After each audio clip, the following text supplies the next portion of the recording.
Olá! Bem-vindos ao Criado Solto. Em outros episódios vocês já me viram falando de fermentados de legumes, de vegetais e também fermentados alcoólicos. Mas hoje a gente vai falar de leite. E para isso eu chamei a Clara do Capril Serra do Rosário, que tem um projeto lindo de queijos artesanais na Mantiqueira, para ensinar pra gente a fazer frescal, ou seja, aquele queijinho fresco que você consegue fazer no mesmo dia. A gente vai falar também bastante sobre soro de leite, sobre iogurte, como fazer e todo o universo da fermentação do leite. Eu tenho cabras aqui em casa, então para mim fica muito fácil pegar leite direto das cabras, leite fresco. Mas quem não tiver, pode fazer também com leite integral, ou se tiver algum vizinho que tem uma cabra ou então uma vaca, vai lá, toca a campainha e pega o leite, porque com certeza vai ser um leite muito melhor do que esses que a gente encontra em supermercado, que inclusive não é leite, mas a gente vai falar sobre isso depois. Olá, gente, eu sou a Clara. Primeiro eu queria agradecer o convite, Liz, obrigada. Prazer estar aqui. Tem um projeto na Serra da Mantiqueira, uma fazenda chamada Fazenda Paineiras, onde a gente tem um pouquinho de tudo. É um ecossistema, mas o foco que são as cabras e a produção de queijo de cabra. Fui parar lá há 10 anos. Eu ganhei um casal de cabritos e a partir daí as cabras começaram a produzir leite e eu comecei a brincar de fazer queijo em casa e fui gostando da coisa. Eu sempre gostei muito de fermentação e de comida e fui buscando conhecimento em livros, produtores, fui fazendo viagens e até que eu decidi profissionalizar e hoje eu tenho uma queijaria profissional de queijos naturais, vivos, feitos com leite de cabra. Queijos vivos são queijos que têm bactérias e leveduras naturais lá dentro. Os meus são, além de leite cru, são fermentos feitos por mim mesma. Eu não compro fermento industrial. Então, são as bactérias e as leveduras que tem na minha propriedade e que elas vão transformando o leite em queijo, que vocês vão ver hoje na produção. E ao longo do processo, essas bactérias vão transformando esse queijo na hora da maturação também. Então ele é um queijo vivo, ele vai começar de um jeito e vai virar uma outra coisa, e ele vai continuar maturando e se transformando. Mas o queijo normal de mercado, então, não é assim? Não. Qual que é a grande diferença? Principalmente a quantidade de micro-organismos que tem ali dentro, eu diria. Então, geralmente é um leite que não é um leite fresco, não é um leite cru, já é um leite, processado, pasteurizado. E o que significa isso? A hora que você pasteuriza o leite, você mata tudo que tem ali. Todos os organismos ali dentro. Os bons e os ruins. Que nem, por exemplo, o vinho. Né? Se você mata a levedura selvagem, você tem que adicionar uma levedura selecionada. Exatamente. É a mesma coisa em todos os fermentados. É a mesma coisa. Então, quando a gente fala, né, em queijos vivos, esses artesanais, na verdade, são os queijos que a gente sempre fez na história. E aí depois, com a industrialização alimentar, que a gente começou a utilizar os processos industriais na alimentação e nos fermentados também, né? Inclusive, muita coisa que era fermentado, hoje em dia não é mais fermentado. Os tardas, os ketchups, os pães que a gente compra, às vezes no supermercado, tudo isso já foi fermentado um dia, né? Por isso que às vezes é muito mais pesado para digerir. E um pão de fermentação natural, ele é muito mais leve. Da mesma forma, os picles. Tem muito picles, por exemplo. A gente teve um episódio falando sobre isso, que eles não são fermentados. Ou então, o vinagre não é um vinagre natural. Né? Eles colocam acidulantes, adição de ácido nos picles para poder vender. E com queijo é a mesma coisa. Exato. Só uma coisa, assim, ainda falando da pasteurização, eu entendo que a pasteurização pode ser necessária em algumas produções. Sim. Por conta de saúde alimentar, né? Então, por isso, quando você for fazer um queijo com leite cru, é essencial que seja muito cuidadoso o processo de ordenha e o processo de produção. Tem que ser um produtor que você conhece. Tem que ser um produtor que você conhece por conta de doenças mesmo. Então, a gente tem que sim tomar cuidado com a origem desse leite, é essencial. Tá? Então, assim, sempre conhecer o produtor e saber os procedimentos que ele utiliza de segurança, de manipulação, como ele cuida daqueles animais, né? Que isso é importantíssimo para a qualidade do leite. O queijo nada mais é do que a digestão do leite feita por bactérias e leveduras. Qualquer um deles, né? Inclusive o iogurte. A diferença do iogurte, por exemplo, é que são bactérias termofílicas. Elas precisam de maior temperatura do que um queijo frescal. Então são bactérias diferentes. Tem várias, mas principalmente láticas. Ok. Tem várias bactérias, mas leveduras são fungos, né, na verdade. Então, Isso é um erro comum, gente. Bactéria é bactéria, levedura é fungo. Exato. São 2 reinos diferentes. você vai ter o leite e a partir daqui você vai selecionar por processos e temperatura, e pH, e umidade, qual o queijo que você vai fazer. E aí acrescenta alguma coisa, Sim. ele vai fermentar naturalmente. Ele que pode é o fermentar coalho? naturalmente. Quando você deixa o leite ali numa temperatura quente, ele vai azedar, entre aspas. Uhum. Na verdade, aquilo é uma coalhada. Se você pega o leite talhado e coa ele, você vai ter uma coalhada. Então essa é uma das maneiras que é por bactérias láticas, exatamente. Elas vão começar a comer ali a lactose, né, o açúcar do leite, Uhum. vão soltar ácido e esse ácido vai talhar o leite, e isso é uma das maneiras de você fazer queijo. É um tipo de queijo que seria parecido com iogurte, ou com a coalhada seca, ou com o burçã. Ele é uma Kefir também, né? kefir. Então, ele é uma acidificação, né, do leite. Uhum. E tem também a enzimática. E muita gente não sabe que a origem, né, do coalho e até do que se tornou o coalho industrial, do coalho comercial, que é uma enzima, se descobriu que os bezerros conseguem digerir o leite e para digerir tem uma enzima tal lá que quebra algumas propriedades do leite. E pegando um bezerrinho, dentro do estômago, eles acharam esse leite que que era um queijo. Uhum. Uma bolinha de leite, né? Devia estar bastante saboroso, porque Coalhadinha. eles comeram, certeza que comeram. E a partir de então, né, para transformar o leite fresco naquela bolinha, né, condensada, saborosa e que durava muito mais tempo, eles começaram a utilizar pedacinhos do estômago no leite, porque essa enzima talhava, coalhava o próprio leite. Ou então com algumas plantas, como o próprio cardo. Sim, Né? Em cardo. Portugal, por exemplo, a gente tem o queijo Serra da Estrela, que é feito com coalho vegetal, não Sim. com coalho animal. Ainda hoje se usa o coalho animal, que é a Uhum. quimosina, né? Enzima do coalho do estômago. Ou hoje em dia já tem a microbiana, que é feita em laboratório. Então, descobriram uma bactéria que solta uma coisa que é parecida com a quimosina.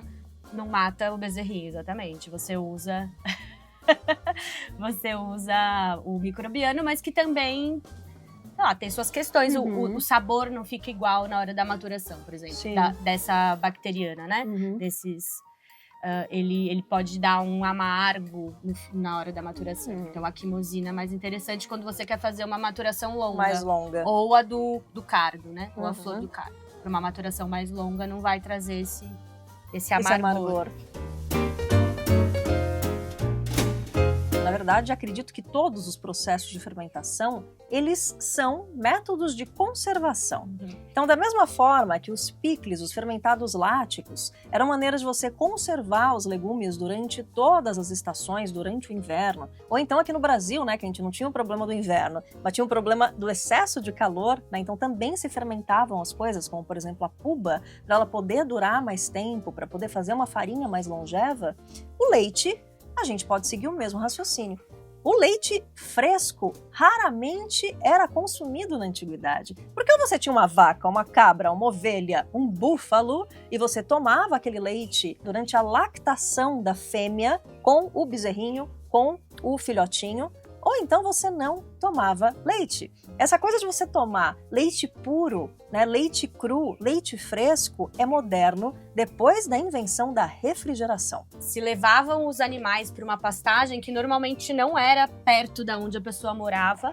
Então, levavam Às vezes esse na rebanho, montanha. exato, e passava-se meses, o verão todo, ali numa casinha que era de verão só para isso, onde eles ficavam fazendo queijo e maturando o queijo para poder trazer o queijo de volta, porque era uma viagem de volta que não tinha carro, avião e tal. Então era normalmente ou a pé, ou a cavalo, ou burro, ou como fosse. Mas eles precisavam maturar esse queijo, porque se você pega um queijo fresco, bota no lombo de um burro, vai chegar totalmente desmanchado. Então normalmente eram queijos maturados mais duros. Você sabe que tem uma história muito legal também que eu aprendi? Sobre a profissão do queijeiro Principalmente do que a gente conhece, por exemplo, dos queijeiros franceses, né? Que são famosíssimos. Os caras que ficam ali maturando e curando aquele queijo. O que acontecia?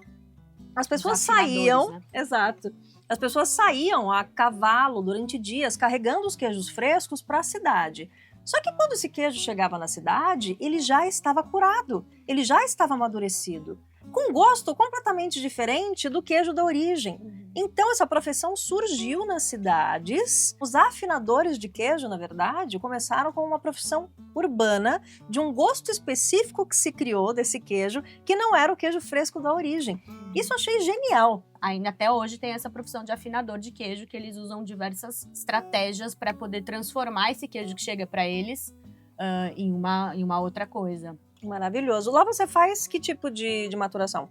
Eu tô com principalmente 2 tipos de maturação hoje. Eu faço uma de queijos mais duros e a de queijos com mofo, né? Detalhe, gente, sabe aquela casquinha linda dos camembert da vida? É mofo, É mofo, tá? É mofo. E deve se Existem, comer. exato. Tem mofo bom e tem mofo ruim. Isso. Como, por exemplo, os que dão em cima das barricas de vinho, ou principalmente nos queijos.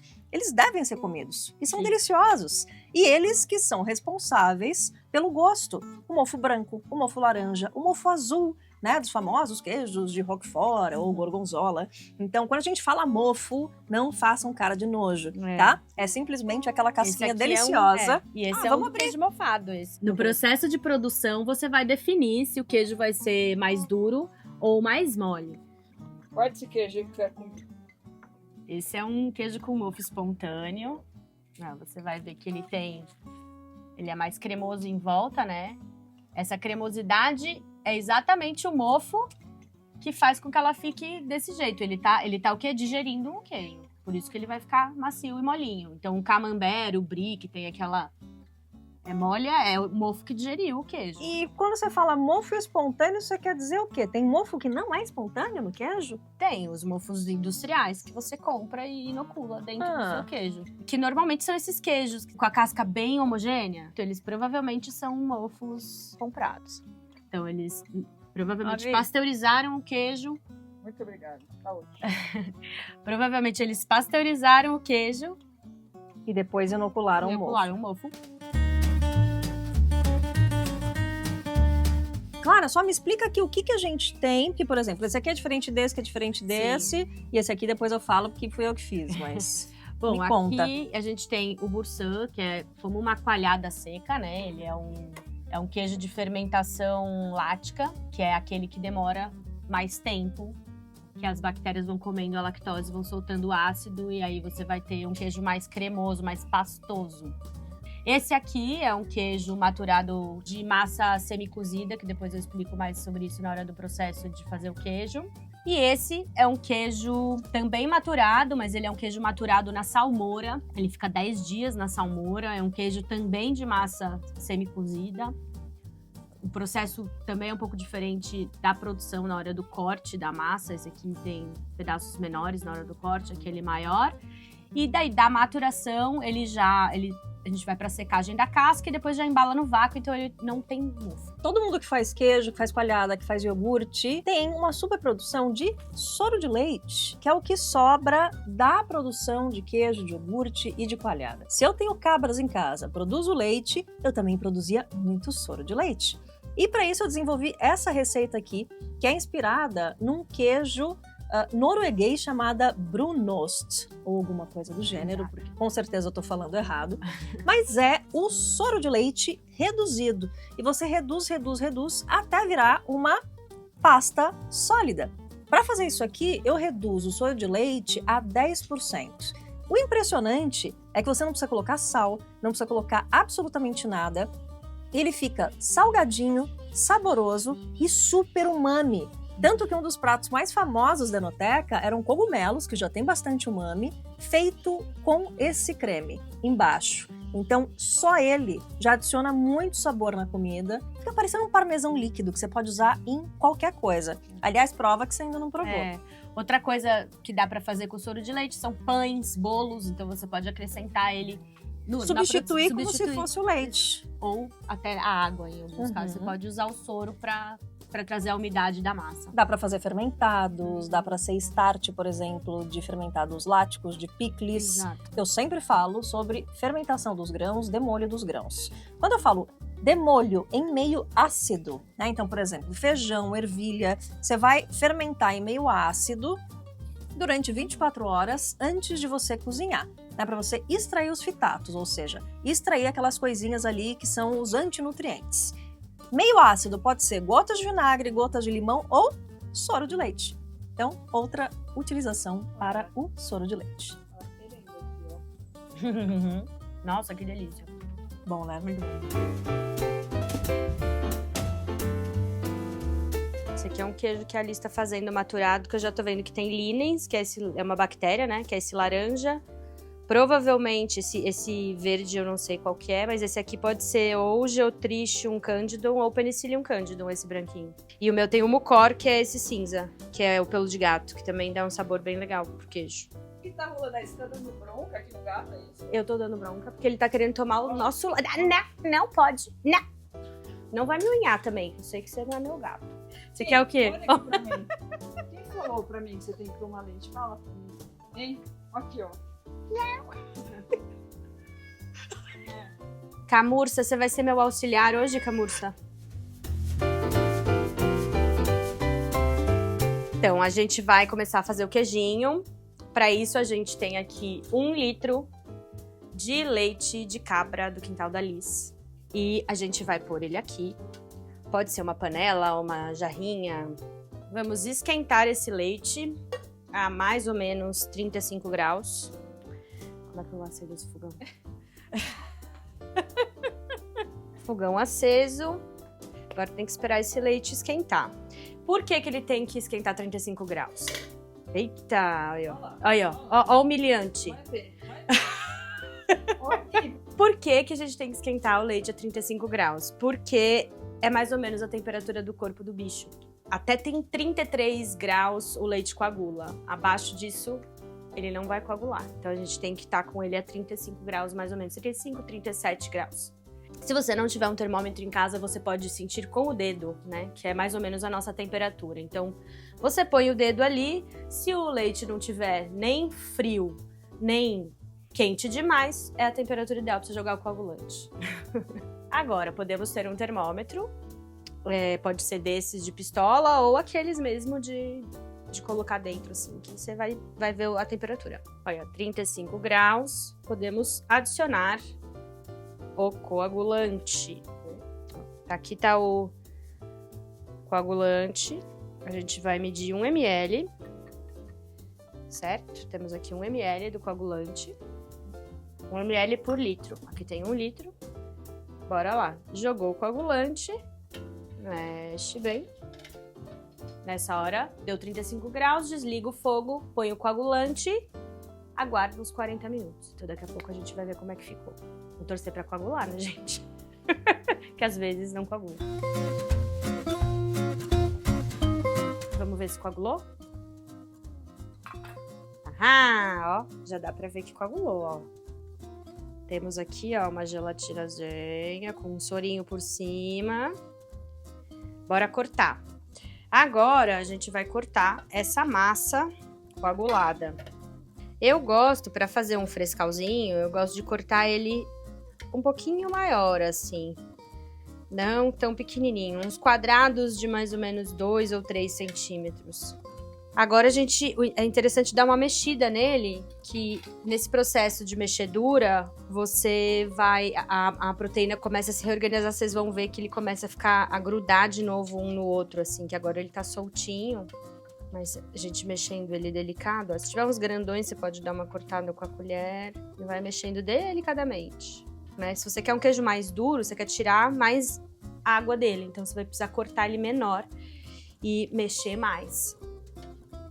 E depois ele vai para uma forma que você consiga prensar para tirar bem aquele soro dele. Aqui a gente vai fazer um frescal, então a gente não precisa... Eu gosto do frescal mais maciozinho, assim, não tão duro. Então eu deixo sempre os pedaços maiores, mexo com delicadeza para não soltar tanto soro, porque eu quero que essa massa guarde essa água dentro dela. Que você vai mexer em torno de 10 minutos. Ó, a gente sabe que ele tá chegando no ponto quando ele começa a querer grudar de novo os pedaços, como se fosse um ímã, ó. Ele vai se reagrupando. E aí a gente vai ver se o ponto já tá bom na mão. Então você pega um pouquinho, põe na mão, dá uma apertadinha, marcou o dedo aqui, ó, tá pronto pra enformar. Pra enformar, eu gosto de usar uma peneirinha, que já vai tirando o soro. Então você vai tirar um pouco do soro aqui e vai pra sua forminha, delicado, sem ele espatifar lá embaixo. Você vai colocando ele na peneira. Essas forminhas vocês acham pra comprar na internet, Mercado Livre. Não é muito caro. Então vale a pena ter pelo menos umas 2 ou 3 em casa. O soro a gente guarda para aproveitar. Você pode fazer a redução do soro, pode usar para pão, para bolo, ou até tomar ele puro, ou fazer picles fermentado. Então aqui a gente já tem o queijinho, tá praticamente pronto. Você vai deixar ele aqui nessa forminha. Se você quiser ele um pouquinho mais duro, você pode dar uma pressionada leve com a mão. Eu vou deixar ele aqui mais ou menos 1 horinha, meia hora, e aí você pode virar esse queijo e salgar ele, e depois que você virou e salgou, vai pra geladeira e tá pronto pra comer. Bom, esse queijo, ele vai durar aí uns 10, 15 dias na sua geladeira, se você não comer ele antes. E o ideal é você deixar ele num pote de vidro fechado, pra ele não ressecar. E ir tirando o soro que vai soltando dele, pra esse soro não fermentar e não passar um sabor mais forte, porque a não ser que você queira que ele fermente no soro também. Aí vai depender dos seus testes caseiros. Ó, gatinho, ó. Ó o que temos aqui, ó. Já é muito legal fazer um queijo frescão em casa, mas o queijo é um mundo, não só de estudo, mas também de prática.